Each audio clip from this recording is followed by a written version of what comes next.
2 Corinthiens chapitre 8, nous lirons seulement le verset 7. Allons-y tous ensemble.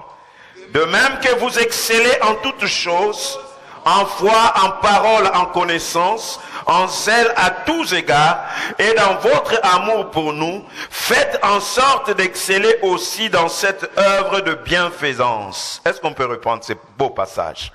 De même que vous excellez en toutes choses, en foi, en parole, en connaissance, en zèle à tous égards, et dans votre amour pour nous, faites en sorte d'exceller aussi dans cette œuvre de bienfaisance. Amen. Que Dieu vous bénisse, vous pouvez reprendre vos places.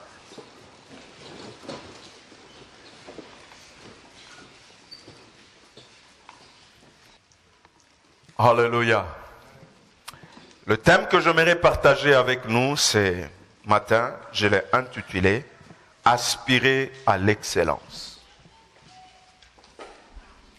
Aspirer à l'excellence. L'apôtre Paul, dans 2 Corinthiens chapitre 8, c'est dans un contexte de récolte d'offrandes pour l'église de Jérusalem. Et dans ce contexte, l'apôtre Paul exhorte ses auditeurs, il exhorte ses contemporains, il exhorte ses fidèles, il exhorte ses disciples de l'église de Corinthe à exceller dans cette bonne œuvre de bienfaisance. À exceller. Il les exhorte à l'excellence. Il les incite à l'excellence. Il les encourage à l'excellence. Il les conjure à exceller, à l'excellence. Il dit, je veux que vous puissiez exceller en toutes choses. Puisque vous excellez en toutes choses, j'aimerais aussi pour cette œuvre bien particulière, vous puissiez là aussi exceller. Aspirer à l'excellence. Frères et sœurs, la première chose qui doit nous inspirer à l'excellence, c'est Dieu lui-même. Amen. C'est Dieu lui-même.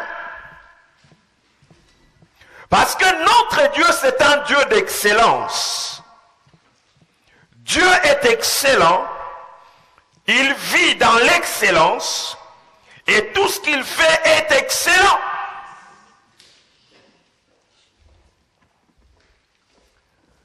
Tout ce que Dieu a fait, il a fait avec un esprit d'excellence. Il a fait toutes choses avec excellence. Rien n'a été créé sans excellence. Regardez la création de Dieu. Regardez les choses qu'il a fait. La création de l'univers nous laisse sans parole. Il suffit de passer une matinée à regarder le lever du soleil. Nous restons bouche bée. Quelle merveille, quelle excellence.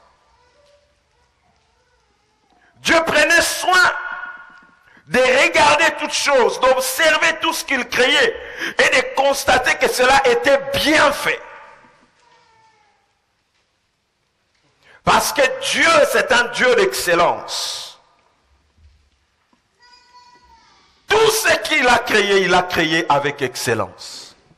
C'est pourquoi à la fin de chaque chose qu'il créait, il constatait, il pouvait examiner pour enfin dire, et c'est là,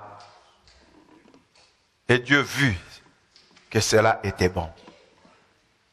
Et plus encore, il dira que cela était très bon. Dieu n'est pas un Dieu de la médiocrité. C'est le Dieu d'excellence. Amen. C'est le Dieu de l'excellence. C'est pourquoi ce matin, j'aimerais nous dire et nous exhorter, frères et sœurs, j'aimerais nous dire ce matin que Dieu nous a créés pour l'excellence et non pour la médiocrité. Dieu nous a créés pour l'excellence et non pour la médiocrité. La preuve en est lorsque Dieu a créé l'homme, avant que Dieu ne crée l'homme, il a veillé à ce que toutes choses soient en place. C'est seulement lorsqu'il a mis toutes choses en place qu'il a créé l'homme. Et après avoir créé celui-ci. Dieu n'a pas voulu également que l'homme reste dans cette médiocrité de solitaire, de rester seul dans cette médiocrité-là. Il dit, il n'est pas bon. Il n'est pas bon que l'homme soit seul. Je lui ferai une aide semblable. Ainsi il créa la femme. Et après cette création, Dieu fait à nouveau une autre déclaration. Il dit, et cela, et Dieu vit que cela était très bon. Amen. Frères et sœurs, Dieu nous a créés pour l'excellence et non pour la médiocrité.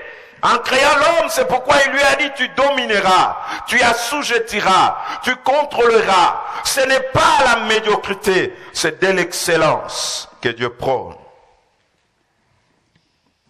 Quand il a délivré ce peuple de la puissance de l'Égypte, il les a amenés pas dans un n'importe quel pays, mais dans un pays excellent, où coulait le lait et le miel, le pays des Canaan. Écoutez ce que la Bible dit dans Josué. Écoutez ce que la Bible dit dans le livre de Nombres, chapitre 14. La Bible nous parle d'un beau pays, d'un pays excellent. Amen.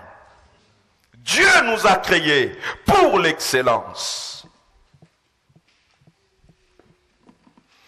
Tout ce qu'il a placé en nous, comme don, talent, potentiel, capacité, aptitude, c'est pour que nous puissions exceller.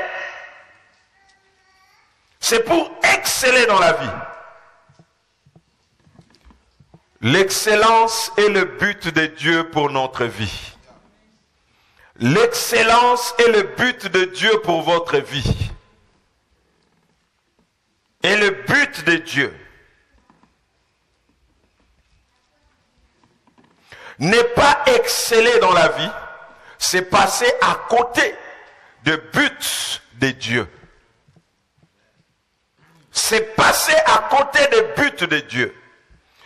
Tout ce que Dieu permet, frères et sœurs, comme difficulté, tout ce que Dieu permet comme problème, comme défi, c'est pour nous amener à l'excellence.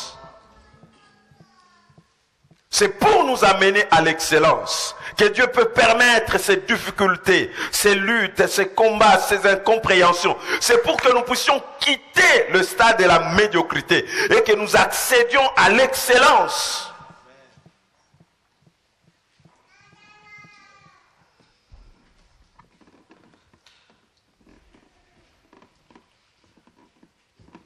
Qui que vous soyez ce matin, où que vous soyez, quoi que vous fassiez, aspirez, visez, poursuivez l'excellence.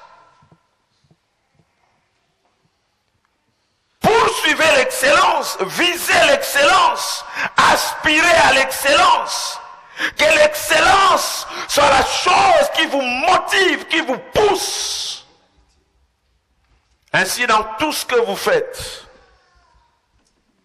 dans votre travail, dans tout ce qu'on peut vous demander comme tâche à accomplir, que ce soit ici à l'église ou ailleurs dans votre travail séculier, faites-le avec un esprit d'excellence. L'esprit de l'excellence ne regarde pas à la petitesse du travail, du tâche demandée.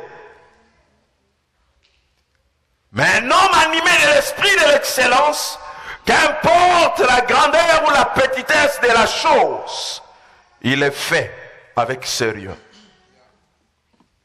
Il y met de son sérieux, de son tout, de son meilleur, pour que les choses soient faites avec excellence.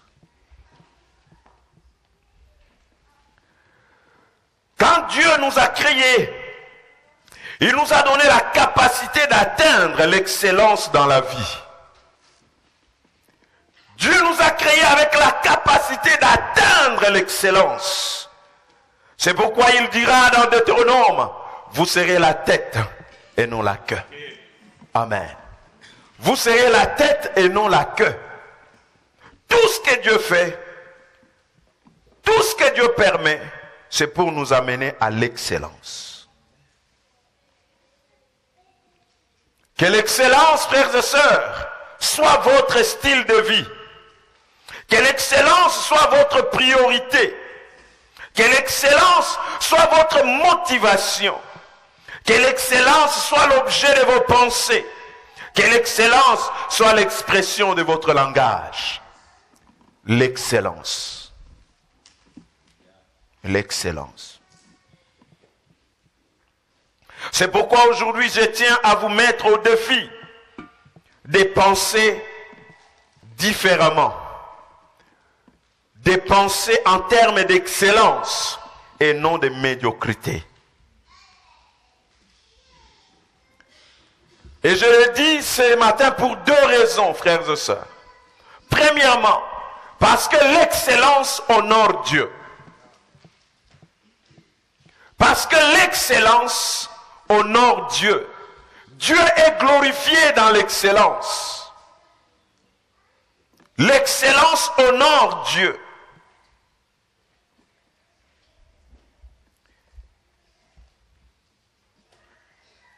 Et deuxièmement, inspire les gens. Amen. Voyons cela ensemble ce matin. L'excellence honore Dieu. Dans 2 Chroniques chapitre 2, la Bible nous parle de Salomon lors des préparatifs de la construction du temple. Salomon était en train de réunir tout le nécessaire pour construire le temple de Dieu. Et nous allons voir au travers de ces pages chapitres les motivations derrière toutes ces préparatifs. Pourquoi il s'est donné autant de peine? Pourquoi Salomon voulait donner le meilleur? La Bible nous parle dans ses préparatifs. Alors que Salomon se prépare, la Bible nous parle qu'il a rassemblé au moins 70 000 hommes pour porter les meilleurs matériaux de construction disponibles. Qu'il a acheté des cèdres de Liban, et l'or, l'argent, les fils de bronze et bleu. Puis, il a même désigné 80 000 hommes pour tailler les pierres dans les montagnes pour la fondation du temple. Salomon va même envoyer des lettres aux autres rois pour solliciter leur aide. Et qu'est-ce que Salomon demande à ces rois? Qu'on lui envoie des hommes habiles. Des hommes habiles. C'est-à-dire des meilleurs artisans. Il dit pas n'importe lesquels. Je veux des meilleurs de vos hommes.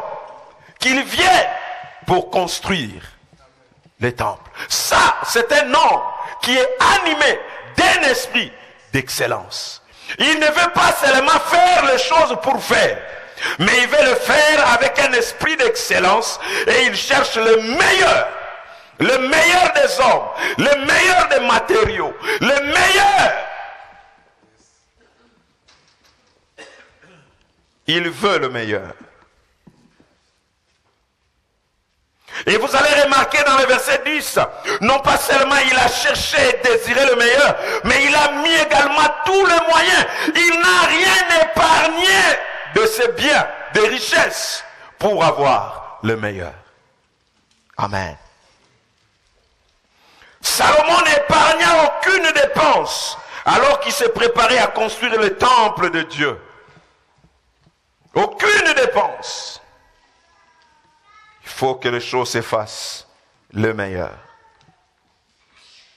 Au verset 5, Salomon fait une déclaration étonnante. Il nous montre pourquoi il fait toutes ces choses.